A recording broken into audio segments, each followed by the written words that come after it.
Video শুরুতেই আপনাদের জানিয়ে রাখি আজ আমরা কি দেখতে চলেছি। প্রথমত, ওমান সাগরে বিদেশি অয়েল ট্যাঙ্কারে ভয়াবহ হামলা এবং ইরানের আকাশ সীমায় ঢোকা আমেরিকার F-35 ফাইটার জেটকে তাড়িয়ে দেওয়ার একটা চাঞ্চল্যকর ঘটনা ঘটেছে।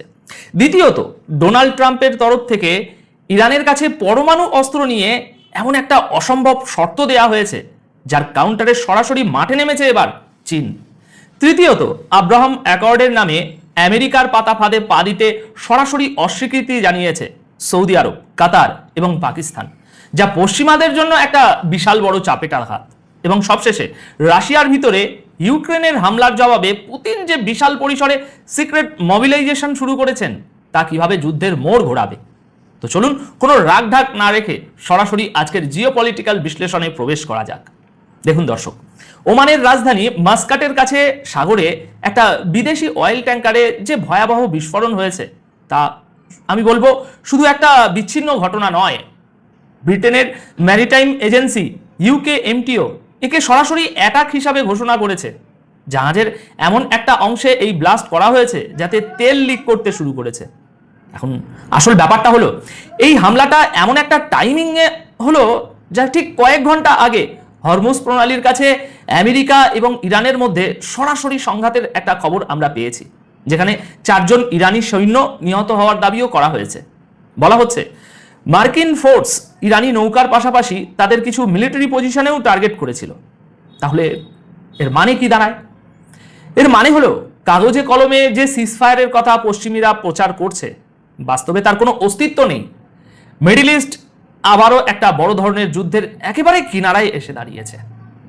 এই সংঘাতের রেশ কাটতে না কাটতেই ইরানের Islamic revolutionary guard corps IRGC একটি অত্যন্ত কড়া বিবৃতি দিয়ে জানিয়েছে যে পারস্য উপসাগরের উপর দিয়ে ইরানের আকাশসীমায় অনুপ্রবেশ করা আমেরিকার একটি MQ-9 ড্রোনকে তারা গুলি করে নামিয়েছে এবং আরেকটি ড্রোন এবং F-35 ফাইটার জেটকেও তারা তাড়িয়ে দিতে বাধ্য করেছে।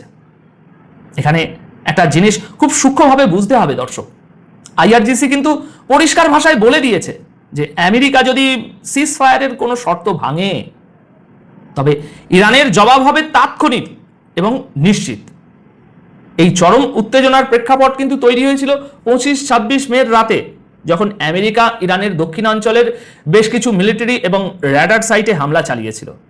আমেরিকা বলছে তারা নিজেদের সুরক্ষার জন্য এই স্ট্রাইক করেছে, কিন্তু ইরান প্রমাণ করে দিল যে তাদের এয়ার ডিফেন্স এখন শুধু অ্যালার্টেই নয়, বরং তারা আমেরিকান ফাইটার জেটকেও ব্যাকআউট করতে বাধ্য করার ক্ষমতা রাখে। যারা ভেবেছিলেন এই অঞ্চলে শান্তি চলে এসেছে তাদের জন্য এটা একটা বিরাট বড় রিয়ালিটি চেক। একদিকে আমেরিকা এবং ইরানের এই চরম উত্তেজনার মধ্যেই এদিকে মার্কিন প্রেসিডেন্ট ডোনাল্ড ট্রাম্প এমন একটা শর্ত ছুড়ে দিয়েছেন যা জিওপলিটিক্যালি পুরোপুরি অবাস্তব।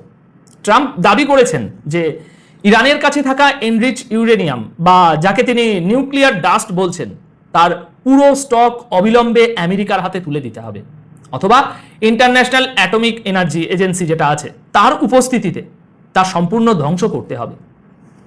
দর্শক, একটু প্র্যাকটিক্যালি ভাবুন, কোনো সার্বভৌম রাষ্ট্র, বিশেষ করে ইরানের মতো একটি দেশ যারা পশ্চিমা স্যাংশনের পাহাড় ডিঙিয়ে এসেছে, পাহাড় ডিঙিয়ে নিজেদের নিউক্লিয়ার প্রোগ্রাম দাঁড় করিয়েছে, তারা কি চাইলেই নিজেদের সবচেয়ে বড় শক্তির জায়গাটা আমেরিকার হাতে তুলে দিতে পারবে বা দেবে? ট্রাম্প হয়তো 440 কিলোগ্রাম হাইলি এনরিচ ইউরেনিয়ামের কথা বলছেন, কিন্তু ইরানি অফিসিয়ালরা এই আবদারকে পাত্তাই দেয়নি। তারা পরিষ্কার জানিয়ে দিয়েছে চুক্তির শর্ত অনুযায়ী 60 দিনের সিজফায়ার আগে শুরু হতে হবে, তারপর অন্য কোনো কথা আবার শুরু হবে। দর্শক, ইরান খুব ভালো করেই জানে একবার যদি তারা তাদের এই নিউক্লিয়ার কার্ড হাতছাড়া করে তবে পশ্চিমা শক্তিগুলো তাদের লিবিয়া বা ইরাকের মতো দশায় ফেলতে এক মুহূর্তও ভাববে না। আর ঠিক এই জায়গাতেই দাবার বোর্ডে এন্ট্রি নিয়েছে চীন। চীনা পররাষ্ট্র মন্ত্রণালয়ের মুখপাত্র মাও নিং আজ স্পষ্টভাবে জানিয়েছেন যে বেইজিং ইরানের নিউক্লিয়ার ইস্যুর রাজনৈতিক এবং কূটনৈতিক সমাধানের জন্য পুরোপুরি প্রতিশ্রুতিবদ্ধ। চীন সরাসরি আমেরিকাকে উদ্দেশ্য করে বলেছে যে ইরানের নিউক্লিয়ার ফাইল সমাধানের ক্ষেত্রে আমেরিকার উচিত আরো বেশি সততা এবং আন্তরিকতা দেখানো। দর্শক, এর মানে বুঝতে পারছেন? চীন আসলে ইনডাইরেক্টলি আমেরিকাকে বলছে যে তোমরা বেইমানি করছো। মধ্যপ্রাচ্যে আমেরিকার হেজিমনি বা একচ্ছত্র আধিপত্যকে ব্যালেন্স করার জন্য চীন যে এখন সরাসরি ইরানের পাশে দাঁড়িয়ে একটা বিশাল কূটনৈতিক ঢাল তৈরি করছে, এটা তারই একটা পরিষ্কার বার্তা। এর পাশাপাশি ইরান এখন আর শুধু ডিফেন্সিভ মুডে নেই, তারা পুরোপুরি অফেন্সিভ ডক্টরিনে চলে গেছে। আল জাজিরাকে দেওয়া এক ইন্টারভিউতে ইরানি ফৌজের senior spokesman brigadier general Abolfazl Shekarchi অত্যন্ত ভয়ঙ্কর একটা স্টেটমেন্ট দিয়েছেন। তিনি বলেছেন, ইরানের টার্গেট ব্যাংক পুরোপুরি আপডেট করা হয়েছে এবং তারা নতুন যুদ্ধের জন্য সম্পূর্ণ প্রস্তুত। তিনি পরিষ্কার একটা রেড লাইন ড্র করে দিয়েছেন যে আমেরিকা বা ইসরায়েল যদি নতুন করে হামলা করে, তবে এবার ইরানের জবাব শুধু মিডল ইস্টের ভিতরে সীমাবদ্ধ থাকবে না, বরং তা রিজিওনাল বর্ডার পার হয়ে অনেক দূর পর্যন্ত যাবে।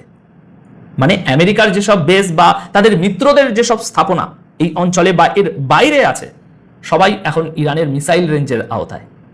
আর সবচেয়ে বড় জিওপলিটিক্যাল থ্রেট তিনি দিয়েছেন তেলের বাজার নিয়ে। শেকারচি বলেছেন, নতুন যুদ্ধে যদি ইরানকে তেল এক্সপোর্ট করতে বাধা দেওয়া হয়, তবে এই পুরো অঞ্চল থেকে এক ফোঁটা তেলও বাইরের দুনিয়ায় যেতে দেওয়া হবে না। হরমুজ প্রণালী পুরোপুরি বন্ধ করে দেওয়ার এই সরাসরি হুমকির ইম্প্যাক্ট কতটা ভয়াবহ তা হয়তো আপনারা 26শে মের গ্লোবাল মার্কেটের দিকে তাকালেই বুঝবেন।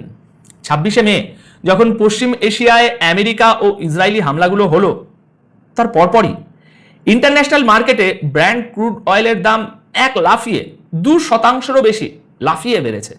গ্লোবাল ট্রেড এবং তেলের সাপ্লাই চেনকে জিম্মি করে ইরান আসলে আমেরিকাকে বুঝিয়ে দিচ্ছে যে তোমরা যদি আমাদের ইকোনমিতে হাত দাও, আমরা পুরো বিশ্বের ইকোনমিকে ধ্বংসের মুখে ঠেলে দেব। দেখুন, পশ্চিমা দেশগুলো এমনিতেই মুদ্রাস্ফীতি নিয়ে হিমশিম খাচ্ছে, তার উপর তেলের এই দাম বৃদ্ধি তাদের জন্য রীতিমতো গলার কাটা হয়ে দাঁড়িয়েছে। আচ্ছা, এবার আসুন আমেরিকার মিডল ইস্ট পলিসির সবচেয়ে বড় কূটনৈতিক ব্যর্থতার দিকে নজর দিই। ডোনাল্ড ট্রাম্প চেয়েছিলেন আব্রাহাম অ্যাকর্ডের মাধ্যমে ফিলিস্তিনের ইস্যুটাকে পুরোপুরি বাইপাস করে দিতে, বাইপাস করে মুসলিম দেশগুলোকে ইসরায়েলের সাথে সম্পর্ক স্বাভাবিক করতে বাধ্য করবেন। কিন্তু সৌদি আরব ট্রাম্পের এই মিডল ইস্ট প্ল্যানকে একেবারে সোজাসাপটা রিজেক্ট করে দিয়েছে। সৌদি আরব পরিষ্কার ঘোষণা দিয়েছে, ভালো করে শুনবেন, যে যতক্ষণ পর্যন্ত একটি স্বাধীন ফিলিস্তিনি রাষ্ট্রের জন্য এমন কোনো রাস্তা তৈরি হচ্ছে না যা কখনো বদলানো যাবে না, ততক্ষণ পর্যন্ত ইসরায়েলের সাথে কোনো নর্মালাইজেশন বা স্বাভাবিকরণের প্রশ্নই ওঠে না। দর্শক, সৌদি আরব খুব ভালো করেই জানে যে মুসলিম বিশ্বের লিডারশিপ ধরে রাখতে হলে স্বাধীন ফিলিস্তিনের ইস্যুটাকে তারা কিছুতেই ইগনোর করতে পারবে না। গাজার যুদ্ধ এবং ব্যাপক রক্তপাতের পর মুসলিম উম্মার মধ্যে যে চরম ক্ষোভ বিরাজ করছে, তাতে সৌদি আরবের এই স্ট্যান্ড নেওয়া ছাড়া উপায়ও ছিল না। আর শুধু সৌদি আরব নয়, কাতার এবং পাকিস্তানও ডোনাল্ড ট্রাম্পের এই প্ল্যানকে রীতিমতো ডাস্টবিনে ছুঁড়ে ফেলেছে।